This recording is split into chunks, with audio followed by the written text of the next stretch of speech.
Do you know what you get if you feed a Tribble too much? A fat Tribble. Hello and welcome to the Collector's Corner, a supplementary edition of the Divine Treasury. My name is Mike Bovia, and on the Collector's Corner, we get to know people behind the things we like to collect or those who assist us with our collecting. We've talked to licensees and manufacturers and authors, and we're working on getting some authenticators and grading experts, all things that are necessary for collectors. Now, I can't do this alone, and if an authenticator were to go to my co-host Man Cave, they would have quite the lengthy stay in front of them. So with that, I welcome my co-host, the man, the myth, the collecting legend, Jamie Rogers. Jamie, how's it going? Oh, it's, going fantastic. Obviously, the Woman of Trek collection has just been released. So now I'm pacing through eBay to find some more things that I got to add to this man cave. So as is the norm, while we're recording, Jamie will be making purchases, I'm sure. Yeah. So we are not by ourselves this evening, as is typical on the Collector's Corner. We have a licensee with us. We have Kayleigha and Jay from Science Division. So we're going to welcome them with open arms because they have new products to talk to us about. So Jay, Kayleigha, how are you guys doing today? Hey, thank you for having us on. It's a real honor to be here. Well, I don't know about honor. It is for me. Okay. Yeah, we are. We're thrilled to be here. It's always a great time talking with the two of you. Yeah, we love having you. And, I always kind of will secretly joke about every time I talk about something involving a Gorn, I always try to give a shout out to my favorite Gorn fan, Kayleigha. So if you're listening to most of the episodes, always catch my Gorn references to Kayleigha. Speaking of which, have you gotten the Funko Pop and the Mego Gorns? Yes. Well, Jamie is the reason I found finally the Funko Pop Gorn, because I had seen the all of the information that these had all come out, and I was looking for it, and I didn't realize it was a Target exclusive. So I was all over the Funko Pop site going, "It's not here. Where's the Gorn? That's the one I want." And then I think I got tagged in a tweet by Jamie that had all the information for how to get it, and I was like, "I'm going there right now." Oh, that's awesome. I was just thinking about, Mike, can you imagine if they come out with an X06 Gorn? Oh my God. Oh, can you imagine? God. I would need that. How would they do that then? Because wasn't the Gorn supposed to be like 9 feet tall? So if you're doing a 1/6 figure of that, that's going to be a pretty big figure. Did you watch the show, Mike? Well, I know. He was 9 feet. I know. Well, okay. In Arena, he wasn't. When you go to Enterprise, that's a big Enterprise Gorn. Doesn't count. No, yeah, the show, not the show. I'm not knocking the entire show. The Gorn on the Gorn Enterprise doesn't count. Yeah, doesn't count. They were too excited about the new CGI that they just figured out. And now, a little too much. I'm looking forward to seeing if they include a Gorn in Discovery now that they're bringing all of these traditional aliens back to the future time that they're in. I'd like to see a Gorn. I think that, and I think that they would probably do it, not just CGI, like they'd have some CGI to it, but I have a feeling that they would probably do it right. It seems, especially since, it's been 20 years just about since Enterprise tried it. So it's time. They have such a talented makeup team on that show that you would think they would be able to come up with something so much better with an actual practical makeup effect than you're ever going to get out of a computer on that. Absolutely. Just think of Saru, right? But as a Gorn, imagine that level of makeup on someone. It would be unbelievable. I'm thinking along the lines of the Zahians, the ones Poe, and how that was 100% person, but they added CGI in for her blinking because she would blink up and down and sideways. So, I can see them doing a meld of the two if they had a Gorn. Yeah. I mean, they've come so far with makeup. I mean, I don't want to say I'm embarrassed to say this, but like, I'm even impressed with the makeup on a show like This Is Us. I don't know if you guys watched that show, but like, just what's her name's character, the mother, like seeing her older, like what they can do with like aging makeup. And I mean, it's amazing. And I'd love to just I'd love to see them flesh out more of like the Gorn race and the ships and all that other stuff, because, in that original series episode, it's like, you never even saw what the ship looked like. You never learned any more about the actual race. I just think it would be cool to kind of flesh that out a little bit more, like in a Discovery or a Strange New Worlds, But we got to see a Gorn wedding on Lower Decks. I was going to say, we know they have weddings. Like doubled the amount of canon that there is on Gorns in that one episode. Yep. Strange New Worlds would be tricky though, because it would be the same problem from a plot point Enterprise had, which is that they hadn't met them yet. And I think Enterprise does that a couple times because there's a Ferengi episode too, and they kind of get away with it because they never heard what the race was or identified what the race was. I think in that they did some stuff to try to get away with it. I think the Borg, the Ferengi, but if you see it in Strange New Worlds, it's like Pike is probably going to have documented that he saw the Gorn, and then it should be in the database by the time that Kirk would have interacted with them. And you can't really claim you didn't know you were in their space if you've met them on Strange New Worlds. Good point. Yeah, thanks for bursting my bubble, Kayleigha. I'm sorry, I want to see it too, but Discovery is an option. Right. Discovery would be an option because they're in the future. They can meet whoever they want now. Or the Mirror Universe, like they did in Enterprise. Yeah. Or Mirror Prodigy. Gorn. We could have it on Prodigy too. Gorn. Oh man, this is true. Jamie, this is what happens when we get actual geeks on with us. I know. We can. I know. You thought we were here to talk about Tribble. All right, so I could do this Gorn thing all night long. Well, so you got the Funko. Did you get the Mego? I have a Mego, but I got it a while ago. So if there's a new one out, then I don't have that yet. So there's a new. We saw the larger one in Vegas, right, Jamie? Is it the 14-inch one? Yeah, we did. Oh, so now I know about it. I'm gonna have to go put it on the Christmas list. I'm not sure if it's been released. There's a big one and there's a big one and a small one. There's both. Not small, but there's a regular sized one and then an oversized one. Yep. But we saw them in Vegas. Really good detail on them. It's not the Land of the Lost Gorn from the 70s. Although if I come across one of those, I'm gonna get it. Oh, we have our sources. I bet we could find one. It's one of those things, like if you have the opportunity to add it to your collection, you just do it. Yes, Land of the Lost Gorn in Klingon drag. Yep. All right. Well, unfortunately, we're not here to just chatter about Gorn unless that is the new product line coming from Science Division. But we do know that they do have two products that they recently announced at Star Trek Day. So we're going to turn the floor over to Jay and Kayleigha to talk about their two new Science Division products. Well, we have been hearing from folks for pretty much ever since the tan ones came out that they wanted more colors. People have been wanting more color options. And we've wanted to do more colors as well. It just took a while to kind of get through. We did our pre-sale, and then by the time our inventory arrived, it was COVID and all of our conventions were canceled. And so we immediately had to transition into it. What do we do as an entirely online retail business? And so we kind of took some time to work through all of that before we were in a place to do anything about additional colors. And we are thrilled that we were able to extend the license a year, kind of work through that development process. And we now have two additional Tribbles. So the first is the same size, functionality, and everything as the original Tribble, but it has a variegated silver kind of gray color to it.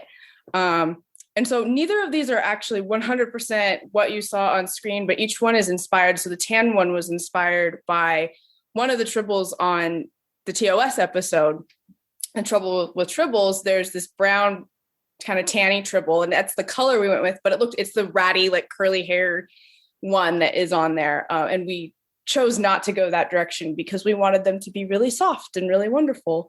And so this silver tribbles are kind of inspired. Like there's a silver gray tribble on Deep Space Nine, but it has a really kind of flat one tone kind of fur. And we wanted to do something for our product that was really pretty to look at. So we have this kind of variegated silver gray that's going on, but this is what we kind of privately think of as our inspired by Deep Space Nine tribble. That's cool. I was wondering about that as you started saying this one was inspired by Trouble with Tribbles. I was like, ooh, then maybe the next one is inspired by Trials and Tribulations. So I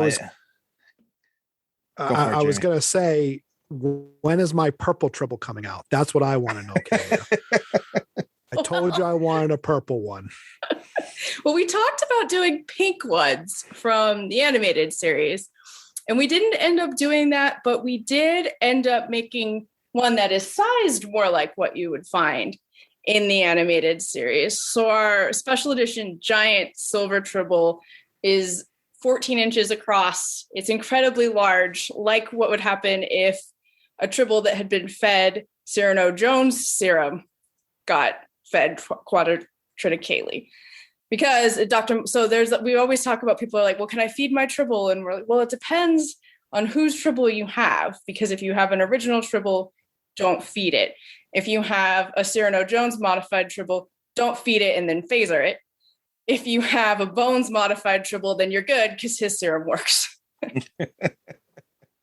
Well, what do you get when you feed a tribble too much? A fat tribble. So that means that you have now covered 3 portions of the tribble sphere. You've got Trouble with Tribbles, more Troubles, and Trials and Tribulations. So does that mean that the next model that you'll have coming out is going to come with a vacuum to be able to suck them up when there's too many? That's so funny. That's my favorite part of that short trek, is the person just walking around vacuuming up tribbles. So here's the thing, like that would actually be a useful thing in our house. Like there's very few places that you actually need a dedicated tribble vacuum. I think we would actually get some daily use here. They are kind of everywhere. Oh man. Just don't shave them and eat them like a scallop. No. We don't recommend attempting to consume our tribbles. So they will not taste like scallops. So you mentioned people were asking about different colors. So what went into the thought process on the larger tribble? Well, I mean, part of it is at some point I would love to do a giant pink tribble. But we were already doing something that is, special edition. It's a more expensive product. So the pink tribbles, I don't know if they're as popular with folks as some of the other more standard colors. We wanted to kind of go through the standard colors first. And then there's also just this, like, they use the same fur. So from a manufacturing product development point of view as well, for us, as we're still kind of getting started, going through development processes, they're expensive, they take time. This allowed us to do product testing for one kind of fabric to make sure that it's safe, and kind of streamlined that process, because things are taking a long time right now. They're hard to get.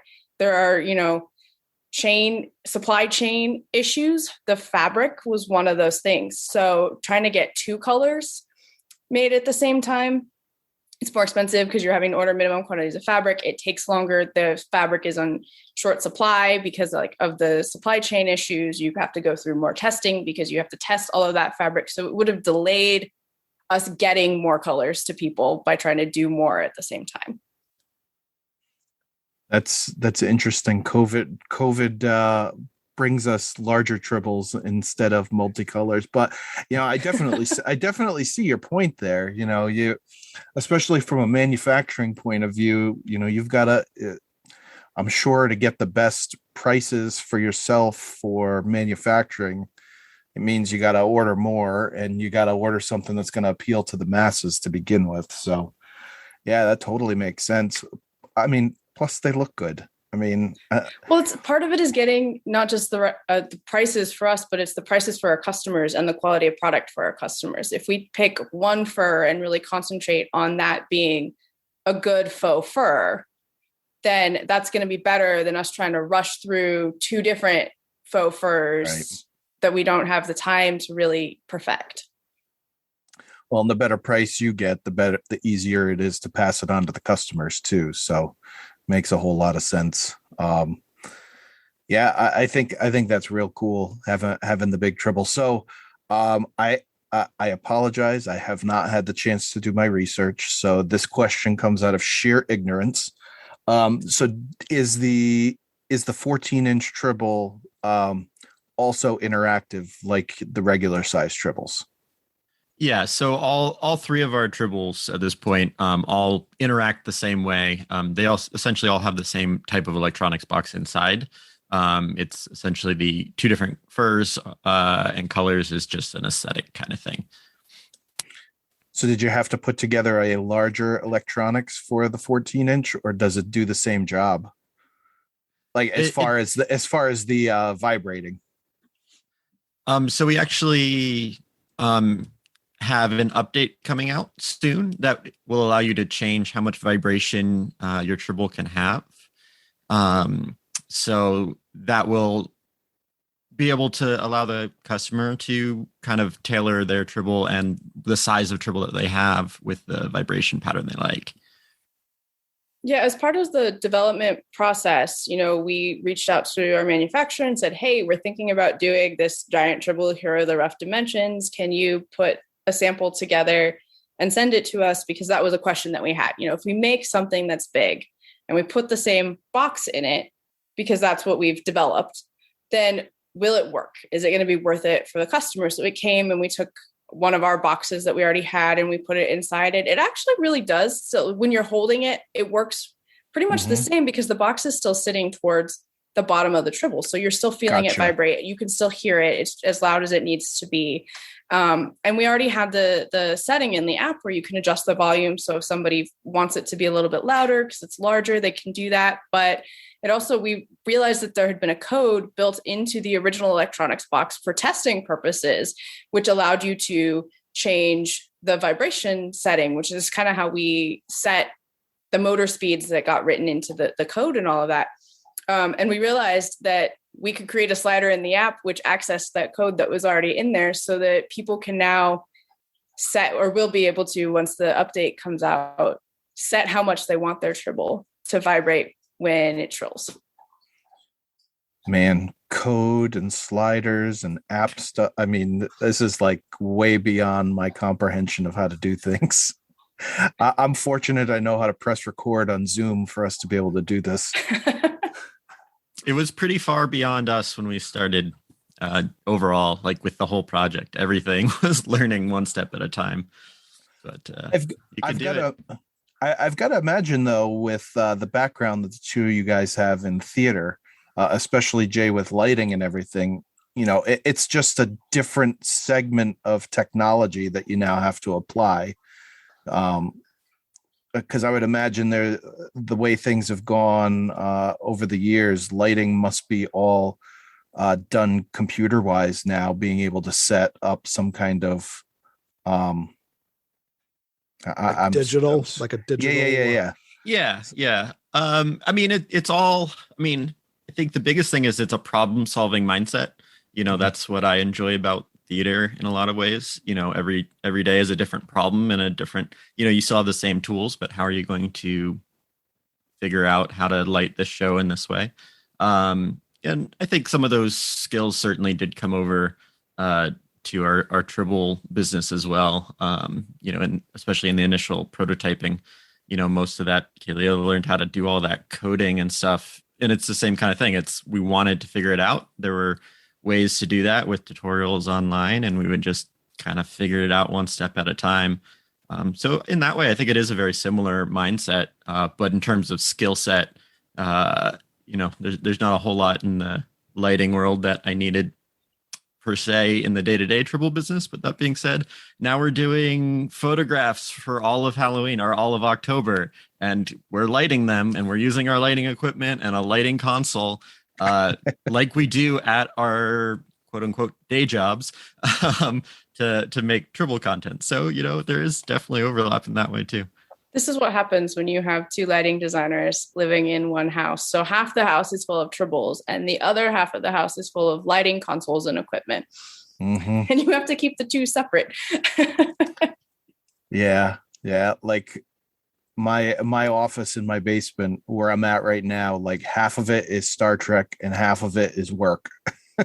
and every now and then one encroaches on the other. And it's normally the Star Trek stuff that's encroaching on the work side. But so out of curiosity, and I think we've asked this question before of some of the licensees, but do you have to take so the color change with the Tribble, not a big change that you might have to run by CBS, but the size change, is that something that needed to be passed through them before you could even take it to manufacturing?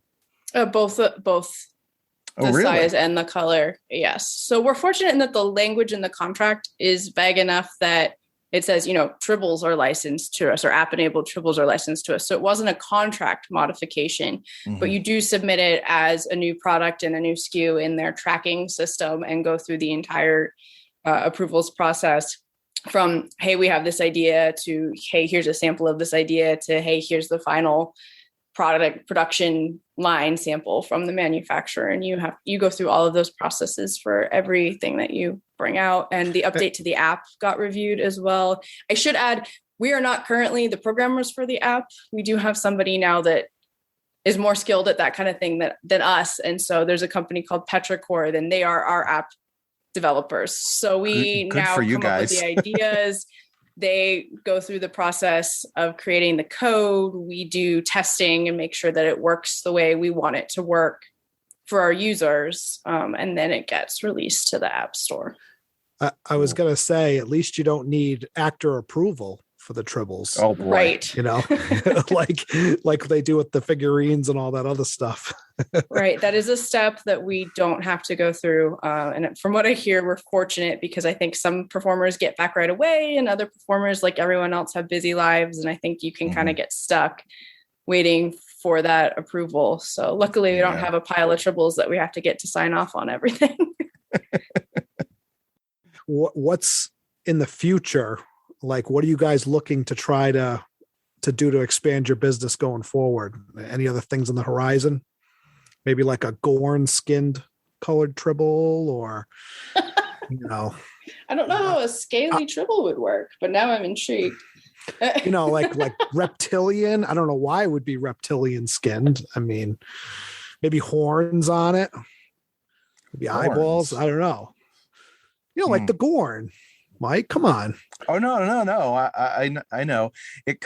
Having horns on it though kind of eliminates you being able to cuddle with it. Yeah, you could come up with some new coding for the app so it talks like a Gorn. You know what I mean? So like when it actually attacks. Listen, I got all these great ideas. No, you're joking. But we did at one point talk about, like, what if we just made a Gorn that would hiss at you and do the Captain Kirk? And like, this was something at one point that, like, it's not that we haven't it has been discussed. About that. Yeah. I love that. I think at this point we're just starting out on the second run of Tribbles. And so there's still kind of a lot of wait and see how things go. Down the line, at some point, I would still be interested in maybe making a pink animated series Tribble, because we have hit so far on things kind of inspired by real colors that appeared on the screen. I don't know if we'll get into that or not, or if we'll try to do something else, or if at some point we'll go, it's just the two of us and we had a great run. Everybody enjoy your Tribbles. So it's kind of a one step at a time thing, I think, like for a lot of people right now, right? It's kind of, let's see what life has in store for us. at the moment. We went through a lot of changes in what we thought we were going to be able to do during COVID. And for a while, it looked like we weren't going to sell the ones that we had. And then we just kind of really, everybody hates that word, pivoted, but worked really hard at making our online presence something that was working for us a little bit better. And that's what just now has gotten us to this point where we can do the silver triples. So now it's kind of let's see how these go and what we're able to do coming out of that. We're excited to have people get their hands on them. We really, really enjoy the silver triples a lot. But we have a lot of them coming. So, we're in the near future, we're going to be selling the silver ones for a bit, but coming down the road, who knows? Seems like a long way off, but it will probably be here before we know it. The giant ones are kind of flying, though. I've been really surprised how many orders for the giant ones we've been getting. And part of it maybe is the adoption certificate, because they each come with a numbered signed adoption certificate, and there are only 300. And once those are gone, they're gone, and we won't do them again out of respect for the folks that, bought them this time around. So those are the ones that I think people are interested in right now. Are you seeing a lot of repeat customers for the ones buying the giant, or are you seeing more new customers getting the giant ones? I think for the moment, it's been a lot of repeat customers, mostly because people are finding out, from our mailing list. It's people or from our social media accounts. They're people that already know about us. Whereas a lot now our triples have been listed or, they're in different places. We have a couple of wholesale customers and stuff like that. So the brown ones sell in places other than just on our website. But when we then reach out to people, it's kind of just the people who already know we exist that are customers from our website that find out at first that this is a product. And then as people get them in their hands, folks see them because other people have them, then we start to sell to people that are not repeat customers. Mm-hmm. So I saw on social media that not too long ago, you were at a convention in New Hampshire. Is that correct? It is. Yeah. We were at the Granite State Comic-Con. Nice. So does that mean that conventions are coming back to the science division future? To a certain extent. That was the first convention we have ever been at with actual inventory. It's the first time we were able to talk to people, we made this incredible thing, and would you like to take one with you?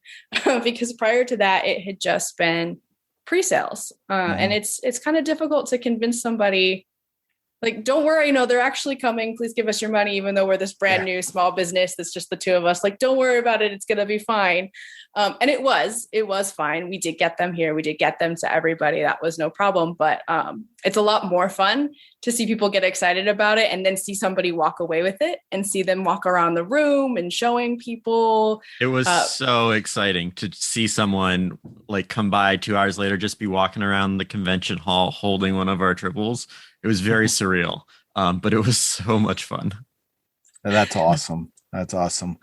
Because it does seem like unless something crazy happens again with COVID, that conventions are back on as long as you're protected the right way. So, hey, we're looking forward to seeing you at a convention. I know that.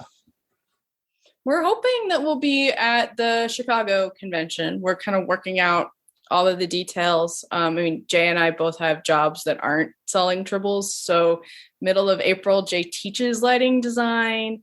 I work freelance, but I do lighting design for a lot of schools. So that's a tough time to be trying to get away and take inventory with us and all of that. But we're working on making it hopefully work out. We do have one coming up right after Thanksgiving.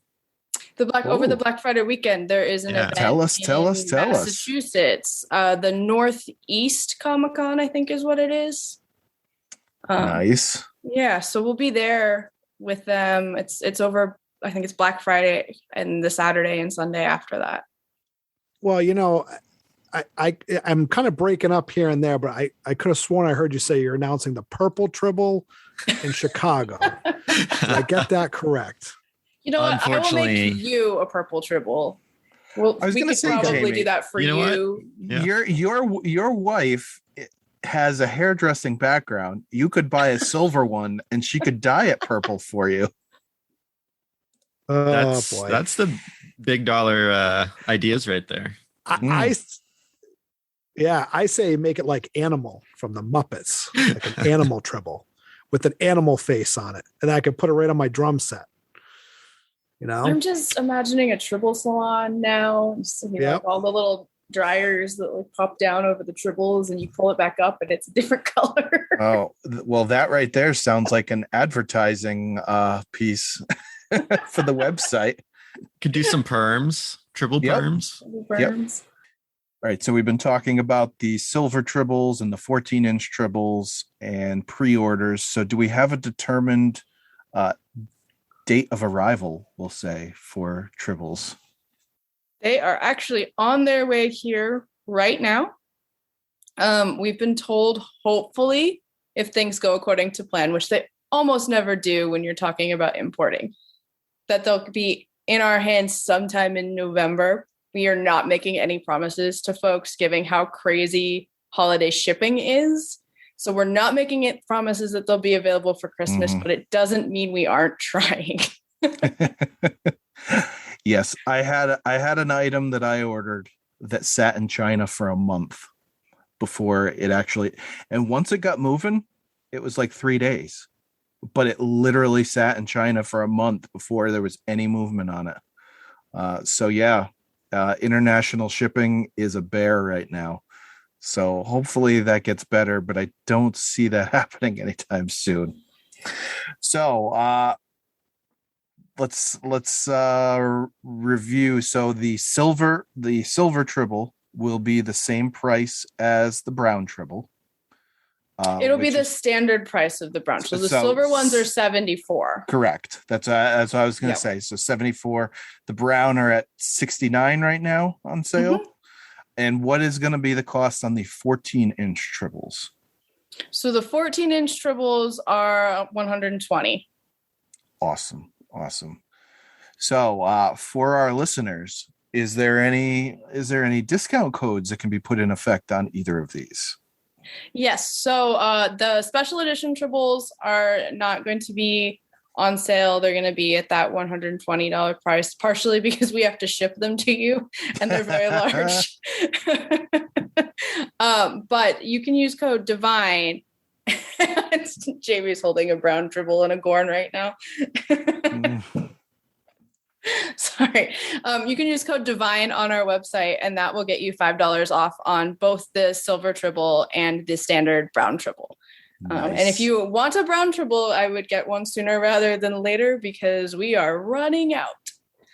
That is always a good thing when you are the you're not the manufacturer, but the distributor and licensee. It's always nice to hear sold out. So thank you so much, Kayleigha and Jay, for coming on and dealing with Jamie and the videos that he's putting up right now. We appreciate it. We as always, Jamie and I talk about this all the time. We're happy to be able to have you guys sponsoring the show, and whatever we can do to further assist you, we would love to do that. So I'm sure anytime you have new products, or if you just want to come on and chat, we'd love to have you on. Yeah, you guys are two of my favorite people on the planet. I love talking to you guys, and love your product. Obviously, as you can see, I'm petting it, gently petting it, gently. I don't want it to get excited. Well, thank you guys so much for having us on. It's always wonderful, and it was a pleasure. Yeah, thank you for having us back. I did forget to mention one thing, which is that while the triples are still a pre-order, the standard size silver ones also have adoption certificates. So that's something we do with all of our pre-ordered triples. We did it with the tan ones. So the standard size ones have adoption certificates, but only as long as they're a pre-order. Those will also be signed and numbered. And then there's a special edition certificate that we'll ship with all of the special edition large triples. Nice. Well, they are Jay and Kayleigha from Science Division. And as they mentioned, they will be at Northeast Comic-Con in Boxborough, Massachusetts, the Boxborough Regency Hotel and Conference Center, November 26th through the 28th. So if you are in or around the New England area, check them out and get yourself a Tribble. I mean, if you're a Star Trek fan and you don't have a Tribble, you might end up losing your fan card. And this just in, you can also catch them at the Dunkin' Donuts Center and Rhode Island Convention Center at Rhode Island Comic-Con, November 5th through the 7th. So check them out there as well. Is there a product or collecting service you'd like to hear featured on the Collector's Corner? Message us at Divine Treasury on Divine_Treasury on Twitter. Until next time, you've been listening to the Collector's Corner, part of the Divine Treasury on the Trek Geeks Podcast Network. The Divine Treasury, connecting through collecting.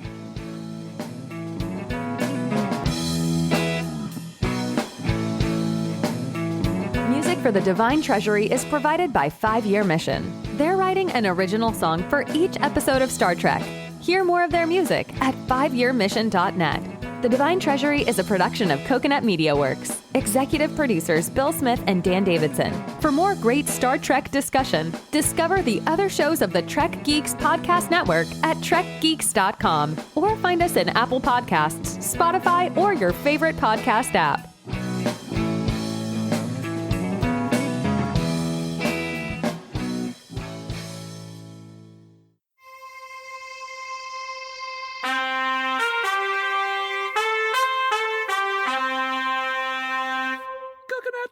Coconut.